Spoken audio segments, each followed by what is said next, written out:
یہ چلتے ہیں قصص القرآن کی جانب، اور قصص القرآن میں علامات قیامت کا سلسلہ جو ہم نے شروع کیا ہے، آج کچھ دجال کے بارے میں اور کچھ حضرت عیسیٰ علیہ السلام کے بارے میں بات کروں گا۔ اچھا، پہلے تو یہ ذہن میں آپ کے رہے ناظرین کہ ظاہر ہے دجال کے خروج سے پہلے دنیا کے اندر دجالیت عام ہو جائے گی، یعنی یوں سمجھ لیجئے کہ اس کے لیے ایک ریڈ کارپٹ باقاعدہ بنایا جا رہا ہے، اور ظاہر ہے اس کی جو خروج سے پہلے وہ ریڈ کارپٹ اس کے لیے بچھا دیا جائے گا، اور اس میں جو قوتیں کام کر رہی ہیں آپ جانتے ہیں ناظرین کہ اس کا مرکز بنیادی طور پر اسرائیل ہے، اور وہاں پر جو دیوار گریا ہے، روز صبح و شام یہودی کھڑے ہو کر دعا کرتے ہیں اپنے مسیح دجال کے لیے کہ اس کا خروج ہو جائے، کیونکہ ان کا ماننا یہ ہے کہ اس کے خروج کے بعد ہی ان کی طاقت مزید مضبوط ہوگی۔ اچھا، یہ تو ہوا ناظرین ایک بات، لیکن یہ طے ہے، ذہن میں رکھیے گا، میں نے کل بھی آپ کو بتایا تھا کہ وہ باقاعدہ اس کی جسمانی حیت ہے، سرکار مدینہ صلی اللہ علیہ وآلہ وسلم نے اس کی پوری جسمانی حیت کو واضح فرمایا، یعنی وہ سمبولک نہیں ہے۔ بہت سے لوگ دجالی قوتوں کو دیکھ کر کہہ دیتے ہیں کہ یہ دجال ہے، نہیں، سرکار علیہ السلام نے باقاعدہ اس کی صورت بتلائی، اور میں کل اس کو ڈیٹیل میں آپ کے سامنے بیان کر چکا ہوں۔ آج ناظرین سلسلے کو وہیں سے جوڑتے ہیں کہ قیامت کی نشانیوں میں سے ایک بڑی نشانی، جیسا کہ آپ جانتے ہیں کہ دجال ہے، اس کا ظاہر ہونا، یعنی اس کا خروج ہونا ہے۔ دجال ناظرین تقریباً 40 دن میں مکہ اور مدینہ کے سوا تمام روئے زمین کا گشت کرے گا، یعنی 40 ڈیز کے اندر وہ پوری زمین کے اوپر گھوم لے گا۔ اچھا، 40 یوم میں یہ بڑی انٹرسٹنگ بات ہے جس کو سمجھنے کی ضرورت ہے، اور اس کو توجہ سے سنیے گا کہ 40 یوم میں اس کا پہلا دن سال بھر کے برابر ہوگا، اس کا دوسرا دن مہینے کے برابر ہوگا، اس کا تیسرا دن ہفتے کے برابر ہوگا، اور باقی دن جو ہے ناظرین وہ 24 گھنٹے کے ہوں گے، اور وہ بہت تیزی کے ساتھ زمین میں سیاحت کرے گا، یعنی مستقل وہ ٹریول کرتا رہے گا، اور بہت تیزی کے ساتھ اس کی ٹریولنگ ہوگی، جیسے بادل جس کو ہوا اڑاتی ہے ناظرین، اس کا فتنہ بہت شدید ہوگا، یعنی ایک باغ اور ایک آگ اس کے ہمراہ ہوں گے، جن کا نام وہ جنت اور دوزخ رکھے گا، جہاں جائے گا یہ بھی اس کے ساتھ ساتھ جائیں گے، یعنی باغ اور جنت اور دوزخ اس نے نام رکھے ہوں گے اور اس کے ساتھ ساتھ جائیں گے، مگر جو دیکھنے میں ناظرین جنت معلوم ہوگی دراصل اس میں آگ ہوگی، اور جو دوزخ دکھائی دے گی وہ راحت اور آرام کی جگہ ہوگی، اور وہ خدائی کا دعویٰ بھی کرے گا، یعنی جو اس پر ایمان لائے گا اور اسے اپنی جنت میں ڈالے گا، یعنی ہوگا یہ ناظرین کہ جو اس پہ ایمان لا کر یہ کہے گا کہ میں نے تجھے مان لیا اور میں تجھ پہ ایمان لاتا ہوں، وہ اپنی جنت میں اس کو ڈالے گا، اور جو انکار کرے گا اسے وہ دوزخ میں، یعنی اس کی بنائی ہوئی دوزخ کے اندر ڈالے گا، جو بظاہر مردوں کو زندہ بھی کرے گا، زمین کو حکم دے گا کہ وہ سبزہ اگائے اور سبزہ اگائے گی، آسمان پانی برسائے گا، اور ان لوگوں کے جانور ناظرین لمبے چوڑے اور خوب تیار اور دودھ دینے والے ہو جائیں گے، یعنی جو اس پر ایمان لاتا جائے گا وہ اس کو نوازتا چلا جائے گا۔ وہ ویرانے میں جائے گا تو وہاں کے جو دفینے ہوں گے وہ شہد کی مکھیوں کی طرح ہجوم کرتے ہوئے اس کے ہمراہ ہو جائیں گے، یعنی جتنے خزانے ہوں گے زمین کے، زمین ان کو نکالنا شروع کرے گی، اس کے ساتھ چلنا شروع کر دیں گے۔ غرض یہ ناظرین کہ اس طرح کے بہت سے شعبے وہ دکھائے گا، حقیقت میں یہ سب جادو کے کرشمے ہوں گے اور شیاطین کے تماشے ہوں گے، جن کا حقیقت سے کوئی تعلق نہیں ہوگا، اس لیے اس کے وہاں سے جاتے ہی لوگوں کے پاس جو ہے ناظرین کچھ بھی نہیں رہے گا، یعنی یوں سمجھ لیجئے کہ وہ لوگوں کو ایک ایلوژن ورلڈ کے اندر لے جائے گا، اور ایلوژن ورلڈ کے اندر لوگ وہ کچھ دیکھ رہے ہوں گے جو ہوگا نہیں، اور جیسے وہاں سے نکلے گا وہ تمام جتنا بھی کیموفلاج ہوگا ناظرین وہ ختم ہو جائے گا، نہیں، لیکن طاقت اس کے پاس بے انتہا ہوگی۔ جب وہ مکہ مکرمہ اور مدینہ طیبہ میں داخل ہونا چاہے گا تو فرشتے اس کا منہ پھیر دیں گے، البتہ مدینہ منورہ میں 3 زلزلے آئیں گے، یعنی ہوگا یہ ناظرین کہ یہ اللہ تعالیٰ کا نظام ہے کہ اس نے مکے اور مدینہ کی بارڈر پر جو اس کو کارڈن آف کیا ہوا ہے بنیادی طور پر، وہ نہ نظر آنے والے فرشتوں سے کیا ہوا ہے، وہ پوری دنیا میں ٹریولنگ کرے گا، جہاں چاہے گا جائے گا، لیکن جیسے ہی وہ مکے اور مدینے میں داخل ہونے کی کوشش کرے گا تو فرشتے اس کا رخ دوسری طرف کر دیں گے، یعنی وہ مدینے میں اور مکے میں داخل نہیں ہو سکے گا۔ اچھا، ہوگا یہ ناظرین کہ جو مدینہ پاک ہے اس کے بارے میں نے آپ کو بتایا کہ 3 زلزلے آئیں گے، کہ وہاں جو لوگ بظاہر مسلمان بنے ہوئے ہوں گے اور حقیقت میں کافر ہوں گے، اور جو علم الہی میں دجال پر ایمان لا کر کافر ہونے والے ہوں گے، ان زلزلوں کے خوف سے شہر چھوڑ کر وہ بھاگ جائیں گے اور اس کے فتنے میں مبتلا ہوں گے۔ دجال کے ساتھ ناظرین یہود کی فوجیں ہوں گی، یہ جو میں نے آپ کو ابھی ابتدا میں ایک بات کہی نا، یہ ساری اس کی فوج ہے جو تیار ہو رہی ہے، یعنی 1.5 کروڑ کے قریب اس وقت پوری دنیا میں یہودی موجود ہیں ناظرین، یہ ساری کی ساری اس کی فورس ہے جو اپنا کام اس کے آنے سے پہلے کر رہی ہے۔ اس کی پیشانی پہ ناظرین کافر، یعنی کافر لکھا ہوا ہوگا جس کو ہر مسلمان پڑھے گا مگر کافر کو دکھائی نہ دے گا۔ جب وہ ساری دنیا میں پھر کر ملک شام جائے گا، اس وقت حضرت عیسیٰ علیہ السلام آسمان سے جامع مسجد دمشق کے مشرقی مینار پر نزول فرمائیں گے، اور وہ وقت ناظرین ایگزیکٹلی نماز فجر کا وقت ہوگا، نماز کے لیے اقامت ہو چکی ہوگی، حضرت امام مہدی علیہ السلام نماز قائم فرمائیں گے، دجال لعین حضرت عیسیٰ علیہ السلام کی سانسوں کی خوشبو سے پگھلنا شروع ہوگا، جیسے پانی میں نمک پگھلتا ہے۔ حضرت عیسیٰ علیہ السلام کی سانس کی خوشبو سے ناظرین حد نگاہ جہاں جہاں کفار ہوں گے، مطلب وہاں تک آپ کی سانس پہنچے گی، دجال اس سے بھاگے گا، حضرت عیسیٰ علیہ السلام اس کا تعاقب فرمائیں گے اور اس کی پیٹھ پر نیزہ ماریں گے اور اس کو ہلاک کر دیں گے۔ ناظرین کرام، حضرت ہشام بن عامر رضی اللہ تعالیٰ عنہ فرماتے ہیں کہ میں نے رسول اللہ صلی اللہ علیہ وسلم کو فرماتے ہوئے سنا ہے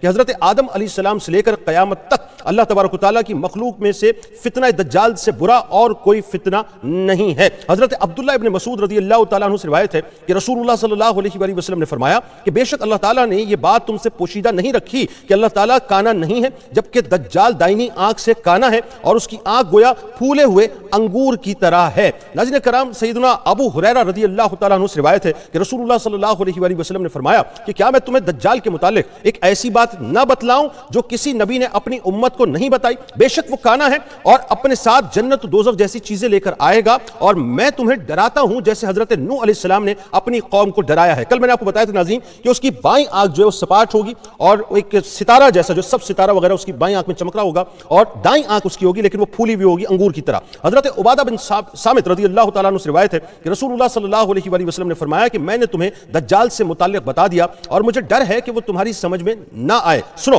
دجال پست قد ٹیڑے پاؤں والا کانا ہوگا، یعنی اس کا قد چھوٹا ہوگا، پاؤں اس کے ٹیڑے ہوں گے لیکن وہ کانا ہوگا، جس کی آنکھ مٹی کی ہوگی، جو نہ ابھری ہوئی ہوگی اور نہ اندر دھسی ہوئی ہوگی۔ اگر تمہیں اس کے متعلق شک واقع ہو تو جان لو تمہارا رب کانا نہیں ہے۔ حضرت ابو ہریرہ رضی اللہ تعالیٰ عنہ نے فرمایا کہ رسول اللہ صلی اللہ علیہ وآلہ وسلم نے فرمایا کہ دجال بائیں آنکھ سے کانا ہوگا، کثرت سے اس کے بال ہوں گے، اس کے ساتھ جنت و دوزخ ہوگی، اس کی جہنم حقیقت میں جنت ہوگی اور جنت حقیقت میں جہنم ہوگی۔ عمر بن حریث نے حضرت ابوبکر صدیق رضی اللہ تعالیٰ عنہ سے روایت کی کہ ہم سے گفتگو کرتے ہوئے رسول اللہ صلی اللہ علیہ وآلہ وسلم نے فرمایا دجال مشرق کی جانب سے سرزمین خراسان سے نکلے گا، اس کی پیروی ایسے لوگ کریں گے جن کے چہرے کٹی ہوئی ڈھالوں جیسے ہوں گے۔ اسی کے ساتھ ناظرین حضرت ابوبکر صدیق رضی اللہ تعالیٰ عنہ سے مروی ہے کہ رسول اللہ صلی اللہ علیہ وآلہ وسلم نے فرمایا کہ دجال مشرق کی سرزمین خراسان سے نکلے گا۔ اس حدیث پاک کے تحت ناظرین حافظ عماد الدین ابن کثیر رحمۃ اللہ علیہ فرماتے ہیں کہ دجال کے ظہور کا آغاز ایران کے شہر کے ایک ایسے محلے سے ہوگا جس کو الیہودیہ کہا جاتا ہے، اور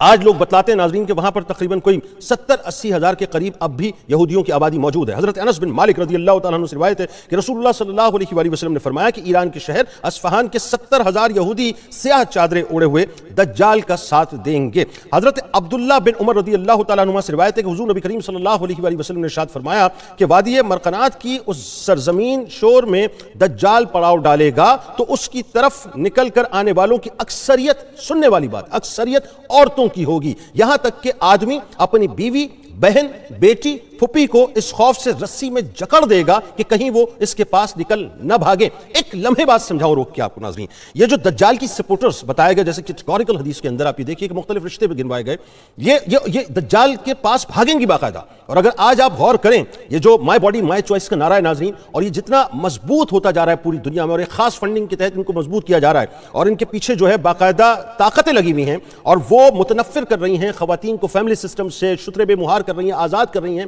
مجھے ایسا لگتا ہے ناظرین، یہ میرا قیاس اور غلط بھی ہو سکتا ہے، مجھے ایسا لگتا ہے کہ جو حدیث میں بنیادی طور پر جن خواتین کا ذکر کیا گیا ہے، یہ بنیادی طور پر وہی خواتین ہیں جو بڑھتے اس ٹولے میں شامل ہوں گی جو دجال کا ٹولہ ہوگا۔ حضرت نواز بن سمان رضی اللہ تعالیٰ عنہ کہتے ہیں کہ ایک روز رسول اللہ صلی اللہ علیہ وآلہ وسلم نے دجال کا ذکر فرمایا۔ ہم نے عرض کیا یا رسول اللہ صلی اللہ علیہ وآلہ وسلم، زمین میں اس کا گھومنا کس تیزی سے ہوگا؟ آپ صلی اللہ علیہ وآلہ وسلم نے ارشاد فرمایا کہ اس بارش کی طرح ہوگا جسے ہوا پیچھے دھکیلتی ہے۔ وہ ایک قوم کے پاس آئے گا اور انہیں اپنے آپ پر ایمان لانے کی دعوت دے گا، وہ ایمان لے آئیں گے اور اس کی بات مان لیں گے، چنانچہ وہ آسمان کو حکم دے گا اور وہ بارش برسائے گا، زمین کو حکم دے گا اور وہ نباتات اگائے گی۔ شام کے وقت لوگوں کے جانور چراگاہوں سے واپس آئیں گے تو ان کی کوہانیں پہلے سے بڑی ہوں گی اور اس کے تھن مزید کشادہ ہوں گے اور پسلیاں خوب بھری ہوئی ہوں گی۔ پھر وہ دوسری قوم کے پاس جائے گا اور انہیں اپنے آپ پر ایمان لانے کی دعوت دے گا، لیکن وہ اس کی دعوت سے انکار کر دیں گے، چنانچہ دجال وہاں سے چلا جائے گا اور ان پر قحط سالی مسلط ہو جائے گی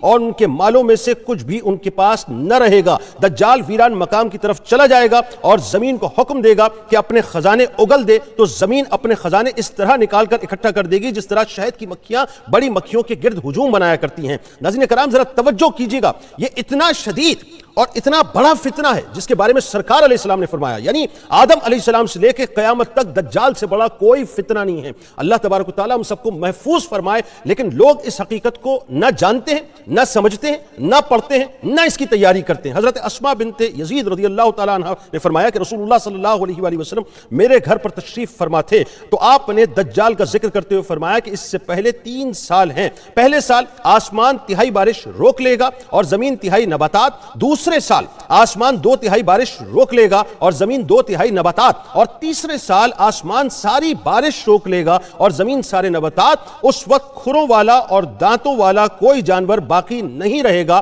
مگر وہ ہلاک ہو جائے گا۔ یہ دجال کی آمد سے پہلے کا معاملہ ہے ناظرین۔ اس کے فتنے سے بہت بڑی بات یہ ہوگی کہ وہ ایک عربی کے پاس آ کر کہے گا کہ اگر میں تیرے اونٹوں کو زندہ کر دوں تو کیا مطلب تو کیا کرے گا؟ کہ یہ کہے گا کہ میں تیرا رب ہوں، تو وہ کہے گا کہ کیوں نہیں۔ پس شیطان اس کے اونٹوں کی شکل اختیار کر لیں گے، جیسے تھن تھے ان سے بھی زیادہ خوبصورت ہو جائیں گے، اور ایسے اونٹ جن کی بہت بڑے کوہان ہوں گے۔ فرمایا کہ ایک شخص اس کے پاس آئے گا جس کا بھائی اور باپ مر گیا ہوگا۔ دجال اس سے کہے گا کہ بتا، اگر میں تیرے باپ اور بھائی کو زندہ کر دوں تو کیا جان لے گا کہ میں تیرا رب ہوں؟ وہ کہے گا کیوں نہیں۔ یعنی سوچیے ناظرین فتنے کا عالم کیا ہوگا۔ یعنی مثال کے طور پہ اللہ معاف فرمائے، اللہ معاف فرمائے، اللہ ہم سب کو محفوظ فرمائے، اگر ہمارے سامنے آ کے کوئی شخص اگر یہ کہے کہ میں تمہارے اونٹوں کو زندہ کر دیتا ہوں، اور زندہ کرنے کے بعد جو ہے وہ کہے مجھ پر ایمان لاؤ، تو آپ سوچیں ذرا کہ انسان کا ایمان اس وقت کہاں کھڑا ہوگا؟ کجا اس کے کہ باپ اور بھائی مر جائے اور کوئی آ کے کہے میں زندہ کر دیتا ہوں، تو تم میرے بارے میں کیا تصور رکھو گے؟ معاذ اللہ ثم معاذ اللہ، اللہ اس شر سے محفوظ رکھے۔ وہ کیفیت اس حدیث کے اندر ہے ناظرین۔ وہ کہے گا کہ کیوں نہیں۔ پس شیطان اس کے باپ اور بھائی کی شکل اختیار کر لیں گے۔ راوی کا بیان ہے پھر رسول اللہ صلی اللہ علیہ وآلہ وسلم کسی کام کے باعث تشریف لے گئے، پھر واپس تشریف لائے تو لوگ یہ باتیں سن کر رنج و غم میں مبتلا تھے۔ یعنی صحابہ کرام رضوان اللہ تعالی علیہم اجمعین اس حساسیت کو محسوس کر رہے تھے اپنے قلب میں کہ کتنی شدید اور خطرناک ترین بات ہے کہ انسان کا ایمان بچانا بڑا مشکل کام ہو جائے گا۔ تو آپ صلی اللہ علیہ وآلہ وسلم نے دروازے کے دونوں بازو پکڑ کر فرمایا اسما کیا ہے؟ ظاہر وہ بھی سوچ میں پڑ گئی، تو عرض گزار ہوئی یا رسول اللہ صلی اللہ علیہ وآلہ وسلم آپ نے دجال کا ذکر کر کے ہمارے دل نکال دیے۔ آپ صلی اللہ علیہ وآلہ وسلم نے فرمایا کہ کیسے نکل سکتے ہیں جبکہ میں زندہ ہوں اور اس سے جھگڑنے والا میں ہوں، اور میرے بعد میرا رب ہر ایمان والے کا محافظ ہے۔ میں عرض گزار ہوں یا رسول اللہ صلی اللہ علیہ وآلہ وسلم ہم آٹا گوندتے ہیں اور روٹیاں نہیں پکاتے، لیکن بھوک تنگ کرنے لگتی ہے، تو اس وقت مسلمانوں کا کیا عالم ہوگا؟ یعنی سوچئے نا کہ بھائی وہ ظاہر ہے وہ قید زدہ معاملات، وہ جہاں سے جائے گا جو اس پہ ایمان لائے گا وہاں سبزہ ہو جائے گا، جو اس کو منع کر دے گا وہ سارا قحط سالی ہو جائے گی، وہ اپنی طاقت اپنی قوت دکھائے گا، زمین کے خزانے اس کے ساتھ چل رہے ہوں گے، جہاں سے گزرے گا سبزہ موجود ہوگا، اس کے ہاتھ میں ایک جنت ہے، ایک ہاتھ میں دوزخ ہے، جو اس کی دوزخ ہے وہ جنت ہے، جو جنت ہے وہ دوزخ ہے۔ ایک عجیب صورتحال ہوگی ناظرین، اس میں ایمان بچانا کتنا مشکل۔ تو وہی عرض کیا کہ اس وقت مسلمانوں کا کیا حال ہوگا؟ تو فرمایا وہی کفایت کرے گا جو آسمان والوں کو تسبیح و تقدیس کے ذریعے کفایت کرتا ہے، یعنی ایمان والے اس سے محفوظ رہیں گے اور تسبیح اور تقدیس کے ذریعے اللہ تبارک و تعالیٰ ان کو خوراک عطا کرے گا۔ حضرت حذیفہ رضی اللہ تعالیٰ عنہ سے روایت ہے کہ حضور نبی کریم صلی اللہ علیہ وآلہ وسلم نے ارشاد فرمایا کہ دجال جب نکلے گا تو اس کے ہاتھ میں پانی اور آگ ہوں گے، جسے لوگ پانی سمجھیں گے دراصل وہ جلانے والی آگ ہوگی، اور جسے لوگ آگ سمجھیں گے در حقیقت وہ ٹھنڈا اور شیریں پانی ہوگا۔ لہٰذا تم میں سے جو کوئی وہ موقع پائے، جملوں پہ غور کیجئے گا، سرکار علیہ السلام کے یہ مبارک جملے ہیں، فرمایا کہ لہٰذا تم میں سے جو کوئی وہ موقع پائے تو اسے چاہیے کہ وہ آگ میں کود پڑے، کیونکہ وہ میٹھا اور پاکیزہ پانی ہوگا۔ ام المومنین سیدہ حفصہ سلام اللہ علیہا بیان کرتی ہیں کہ رسول اللہ صلی اللہ علیہ وآلہ وسلم نے ارشاد فرمایا کہ دجال کے لوگوں کے سامنے نکلنے کا پہلا سبب اس کا غصہ ہوگا جو اسے غضبناک بنا دے گا۔ حضرت ابو ہریرہ رضی اللہ تعالیٰ عنہ بیان کرتے ہیں کہ حضور نبی کریم صلی اللہ علیہ وآلہ وسلم نے ارشاد فرمایا کہ دجال ایک سفید گدھے پر نکلے گا، ایک سفید گدھے پر نکلے گا جس کے دونوں کانوں کے درمیان 70 باغ کا فاصلہ ہوگا۔ یعنی وہ سوچئے وہ گدھا کتنا بڑا ہوگا، وہ سواری کیا ہوگی، وہ اللہ اور اس کے رسول صلی اللہ علیہ وآلہ وسلم بہتر جانتے ہیں۔ لوگ اپنے اپنے انداز سے ناظرین اس کو قیاس کرتے ہیں، لیکن 70 باغ پر پھیلے ہوئے اس کے 2 بازو ہوں گے۔ حضرت مغیرہ بن شعبہ رضی اللہ تعالیٰ عنہ بیان کرتے ہیں، یعنی دجال کے ساتھ ایک اور بات آپ کو بتاؤں کہ دجال اپنے ساتھ روٹیوں کا پہاڑ بھی لے کے چلے گا ناظرین۔ ذرا سوچئے، یعنی کسی شہر میں، کسی ملک میں، کسی جگہ پر اگر قحط سالی ہے اور وہاں پر کھانے کو کچھ نہیں، اب آزمائش کی انتہا سمجھیے گا کہ آزمائش کیسی ہوگی، لیکن نکلیں گے کون، بچیں گے کون؟ جو اللہ پر ایمان رکھتے ہیں، جو مومنین ہوں گے۔ یعنی اب سوچئے کہ جب اس کے ساتھ روٹیوں کے پہاڑ ہوں گے اور وہ اس ایسی جگہ جائے گا جہاں پر مکمل طور پہ قحط ہے، اور آپ کو پتہ ہے بھوک جو اور افلاس جو ہے وہ انسان کو کفر تک لے جایا کرتی ہے، اور اس وقت جب وہ یہ کہے گا کہ میں تمہاری بھوک کو، افلاس کو ختم کرتا ہوں، اس قحط کو ختم کرتا ہوں، تمہیں روٹیاں دیتا ہوں، اور روٹیوں کے پہاڑ اس کے ساتھ ہوں گے، تو ذرا سوچئے کہ ایمان بچانا کتنا مشکل ترین کام ہوگا۔ لہذا حضرت مغیرہ بن شعبہ رضی اللہ تعالیٰ عنہ بیان کرتے ہیں کہ حضور نبی کریم صلی اللہ علیہ وآلہ وسلم سے دجال کے مطابق اتنا کسی نے نہیں پوچھا جتنا میں نے، تو آپ صلی اللہ علیہ وآلہ وسلم نے مجھ سے فرمایا کہ تمہیں کوئی نقصان نہیں دے گا۔ میں عرض گزار ہوا، لوگ کہتے ہیں کہ اس کے ساتھ روٹیوں کا پہاڑ اور پانی کا دریا ہوگا۔ آپ صلی اللہ علیہ وآلہ وسلم نے فرمایا وہ اللہ تعالیٰ پر اس سے زیادہ آسان ہے، یعنی اللہ تعالیٰ کے لیے اس سے زیادہ یہ آسان ہے۔ ناظرین کرام یہ سلسلہ جاری رہے گا، لیکن میں تمام تر والوں سے ایک گزارش ضرور کرنا چاہوں گا۔ ہم اس موبائل فون پہ اپنا وقت بے انتہا برباد کرتے ہیں، بے انتہا برباد کرتے ہیں، یعنی نہ مطالعہ ہے، نہ علم حاصل کرتے ہیں، نہ پڑھتے ہیں، نہ ہمیں پتہ ہے کہ دنیا میں ہو کیا رہا ہے۔ یہ وہ فتنہ ہے جس سے سرکار علیہ السلام نے آگاہ فرمایا اور بار بار آگاہ فرمایا، اور آج آپ دیکھ لیجئے مطلب یہ جو موبائل فون ہے یہ اٹ سیلف ناظرین ایک دجالی فتنہ ہے۔ دجال کے آنے سے پہلے یہ دجال کے جال کا ایک حصہ ہے جس کا استعمال ہم نے اس انداز سے کرنا شروع کر دیا جس انداز سے وہ چاہتے ہیں جنہوں نے اس کو بنایا ہے، یعنی وہ دجال کے آنے سے پہلے ہمیں اس کے اندر غرق کرنا چاہتے تھے، ہمیں غرق کر کے رکھ دیا۔ یہ تو ایک مثال دے رہا ہوں میں آپ کو ناظرین، لیکن اگر اس کے سائنس پہ آپ غور کریں تو اتنی اشارات اور اتنے سائنس اب آ چکے ہیں سامنے کہ جس پر ایک تفصیلی پروگرام میں الگ سے کر سکتا ہوں اور آپ کو بتاؤں کہ ایک ایک اشارہ کیا کیا ہے۔ مختصر کیا ہے؟ مختصر یہ ہے کہ اپنے آپ کو اویئر رکھیں، آپ کو پتہ ہونا چاہیے کہ بنیادی طور پر اس دنیا میں ہو کیا رہا ہے۔ انشاءاللہ